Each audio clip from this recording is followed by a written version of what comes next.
వర్షాకాలంలో నగర ప్రజలకు ఎలాంటి ఇబ్బందులు కలగకుండా ముందస్తు చర్యలను పకడ్బందీగా అమలు చేయాలని Nalgonda municipal corporation commissioner Bachchalakuri Sharatchandra అధికారులను ఆదేశించారు. మేయర్ ఆదేశాల మేరకు మున్సిపల్ కమిషనర్ బి శరశ్చంద్ర నగరంలోని 5, 38, 42 డివిజన్లలో కొనసాగుతున్న పారిశుద్ధ్య కార్యక్రమాలు, డ్రైన్ల డీసిల్టింగ్ పనులు, భూగర్భ మురుగునీటి లైన్ల శుభ్రపరిచే కార్యక్రమాలను పరిశీలించారు.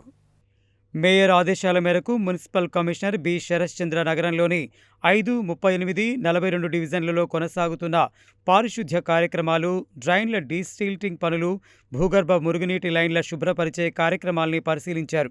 ఈ సందర్భంగా రోడ్లకు ఇరువైపులా ఉన్న డ్రైన్లలో పేరుకుపోయిన సీల్టును తొలగించే పనులను, అలాగే గల్ఫర్ మిషన్ల సహాయంతో యూజీడీ లైన్లలో పేరుకుపోయిన మట్టి, చెత్త, వ్యర్థాలను తొలగించే పనులను పరిశీలించారు.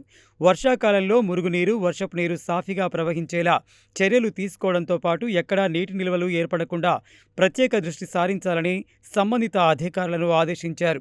డ్రైన్లు, మ్యాన్హోల్స్, యూజీడీ లైన్ల డీసిల్టింగ్ పనులను యుద్ధ ప్రాతిపదికన పూర్తి చేయాలని, సమస్యాత్మక ప్రాంతాలను ముందుగానే గుర్తించి తగిన నివారణ చర్యలు చేపట్టాలని సూచించారు.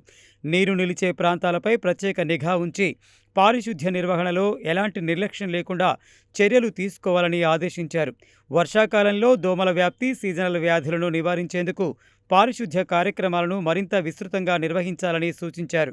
ప్రజల ఆరోగ్య పరిరక్షణకు అత్యంత ప్రాధాన్యత ఇస్తూ మున్సిపల్ యంత్రాంగం అప్రమత్తంగా పనిచేస్తోందని తెలిపారు. ప్రజలు కూడా నగర పరిశుభ్రత పరిరక్షణలో భాగస్వాములు కావాలని మేయర్ కోరారు. గృహ వ్యర్థాలు, ప్లాస్టిక్ కవర్లు, నిర్మాణ వ్యర్థాలు తదితరాలను డ్రైన్లు, కాలువల్లో వేయకుండా సహకరించాలని విజ్ఞప్తి చేశారు.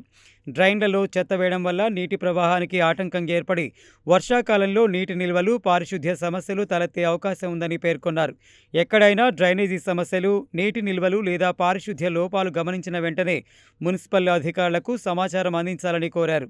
ఈ కార్యక్రమంలో sanitary supervisor G Srinivas, Nandyal Pradeep Reddy, sanitary inspector, పారిశుద్ధ్య సిబ్బంది పాల్గొన్నారు.